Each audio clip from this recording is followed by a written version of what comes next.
Bien-aimé dans le Christ, il est vivant, il est ressuscité, le Christ Jésus, alléluia, alléluia. Il importe de voir dans la mort du Christ Jésus les signes d'une contradiction, d'une opposition à l'esprit, puisque l'esprit, c'est le pouvoir de ne pas subir, le déterminisme cosmique, de ne pas subir la loi de la matière, la loi de la nature, mais d'être lui-même source et origine.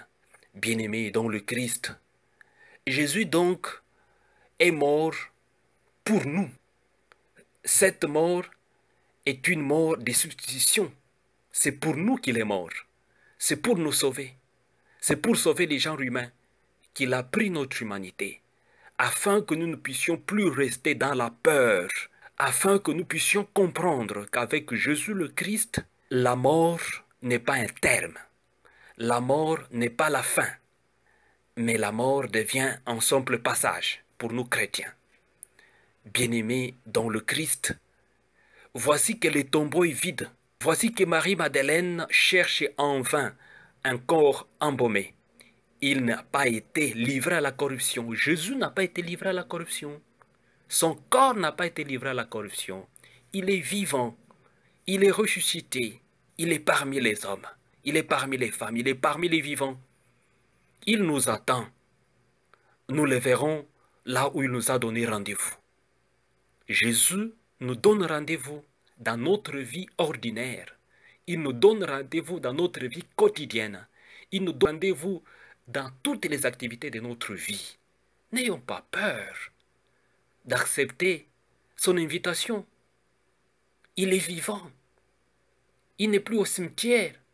Le tombeau est vide. Bien-aimé dans le Christ, un jeune homme était parti dans un restaurant pour dîner, pour manger. Il arrive, il voit une inscription: commandez tout ce que vous désirez. Commandez n'importe quel plat. Commandez tous les plats que vous désirez. Et le jeune homme dit: moi, je désire que cesse la guerre à travers le monde. Je désire que cessent les massacres en République démocratique du Congo, que cessent les viols au Sud-Soudan, que cesse la guerre au Yémen, que cesse la guerre à travers le monde. Je désire qu'il n'existe plus de bidonvilles dans des villes africaines, des bidonvilles dans des villes de l'Amérique latine, des bidonvilles dans des villes de l'Asie. Je désire qu'il n'existe plus de petites bicoques construites à travers le monde pour le réfugié. Je désire que ces choses n'existent plus. Je désire qu'il y ait harmonie entre frères et sœurs. Je désire que des gens puissent se saluer en se regardant, non pas courber la tête. Je désire que règne la justice, la vérité et l'amour dans nos sociétés. Mais les restaurateurs regardent ces jeunes hommes et disent: mais nous ne vendons pas ça ici. Nous ne vendons pas des fruits ici. Nous vendons des graines. Veux-tu acheter des graines? Bien-aimé dans le Christ, cette petite histoire nous donne tous les grands sens, le vrai sens de la résurrection du Christ. Il est ressuscité, il n'est plus au tombeau. Jésus l'avait prédit et il avait préparé les disciples en disant: si les grains de blé tombés en terre ne meurent pas, ils restent seuls. Mais s'ils meurent, ils portent beaucoup de fruits. Jean chapitre 12, verset 24. Bien-aimés dans le Christ, pensons à une petite graine, des graines que nous pouvons avoir entre nos mains, pas seulement les grains de blé, les grains de blé, mais toutes les autres graines. Une petite graine ou une petite sémence qui tombe en terre, si elle reste fermée sur elle-même, il ne se passe rien. Mais si au contraire, cette graine se rompt, elle s'ouvre, elle donne alors vie à un épi, à une pousse, puis à une plante, et la plante va donner des fruits. Voilà. Nous devons planter cette graine. Et la résurrection du Christ, elle se situe dans cette logique. Jésus meurt pour nous sauver. Il est ces grains de blé qui tombent en terre, mais ces grains de blé ne peuvent pas rester en terre. Ces grains viennent avec une nouvelle vie, une nouvelle plante, et qui va donner du fruit en abondance. Voilà, la vie. La résurrection du Christ, c'est la vie. Nous célébrons la vie aujourd'hui, et non pas la mort, car le tombeau est vide. Marie-Madeleine a vu que le tombeau est vide. Elle commence à tergiverser. Elle est en proie à la terreur. Elle a peur. Elle cherche qui a fait ça. Elle commence à soupçonner les gens. Mais non, il est ressuscité, il est vivant. Il est parmi nous. Jésus est parmi nous. Il nous invite à être des artisans de vie, car il est vivant.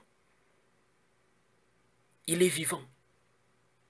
Alors devenir des artisans de vie, c'est être positif dans notre vie, voir les choses d'une façon positive. En Jésus, tout est positif. En Jésus, tout est création. En Jésus, tout est miséricorde. Tout est pardon. En Jésus, tout est amour. En Jésus, tout est justice. En Jésus, tout est vérité. En un mot, en Jésus, tout est vie. Tout est vie. Bien-aimés dans le Christ, cherchons à recevoir cette vie. Cherchons à gagner cette vie, mais devenons aussi des promoteurs de cette vie. En faisant le bien. Saint Pierre le dit dans les Actes des Apôtres, la première lecture d'aujourd'hui, que Jésus de Nazareth passait partout en faisant le bien. Il passait parmi les hommes et les femmes en faisant le bien. Actes des Apôtres, chapitre 10, verset 38. Il faisait le bien. Saint Pierre voudrait vraiment nous aider à comprendre que le fondement de la foi chrétienne est l'expérience apostolique transmise par l'Église. Elle nous permet de connaître Jésus et de croire en celui qui est passé en faisant le bien et que Dieu l'a ressuscité d'entre les morts. Il passait partout en faisant le bien. Voilà. Jésus nous invite à cette dynamique. À faire la promotion de la vie, c'est passer partout en faisant le bien. À respecter la vie, c'est passer partout en faisant le bien. Et dans la dynamique d'accepter la vie, de ne pas être sceptique, d'accepter la vie, d'être positif, d'être créatif, d'être dans l'innovation. Bien-aimés dans le Christ, ce sont les nivellements. Les nivellements, c'est être encore dans le tombeau. Il est vivant. Tout est création. Bien-aimés dans le Christ, élevons-nous. Élevons-nous pour comprendre c'est que la résurrection du Christ, c'est la nouvelle création.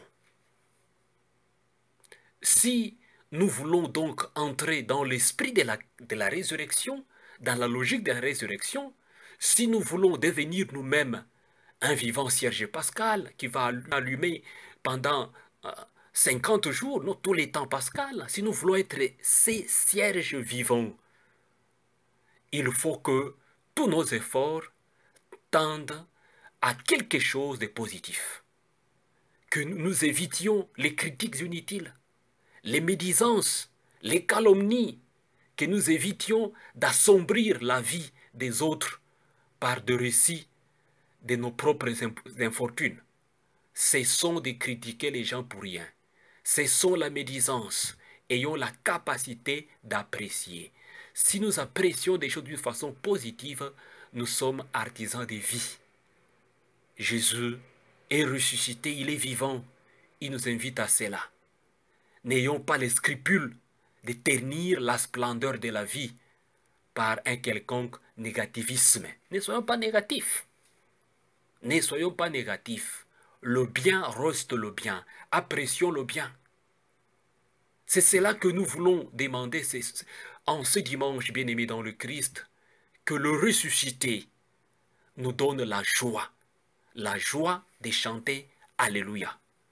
Nous voulons lui demander d'être des artisans, des vrais artisans de vie, des créateurs de vie qui apportent tout le geste possible de la vie. Des personnes dans la vie quotidienne qui apportent un souffle de vie, qui apportent l'espérance, qui apportent la concorde, l'harmonie parmi les hommes, parmi les femmes. Saint Paul, aux Corinthiens, il dit, dans le Christ, soyons sincères. Dans le Christ, soyons sincères, de l'accepter comme vie. Il est notre vie. Dans le Christ de Jésus, il n'y a pas de oui, il n'y a pas de non. En Jésus, il n'y a que le oui. Acceptons-les. Dans le Christ de Jésus, le Christ ressuscité, il n'y a que le oui. Disons oui en lui pour que nous puissions être de vrais artisans de la vie. Que notre vie de tous les jours soit cette joie. Que notre vie de tous les jours soit les témoignages du ressuscité. Il passait partout en faisant le bien. Que là soit notre sérénité, notre espérance et notre joie en ce dimanche où nous chantons Alléluia, Alléluia, Alléluia. Recevez la bénédiction du Seigneur au nom du Père et du Fils et du Saint-Esprit. Amen.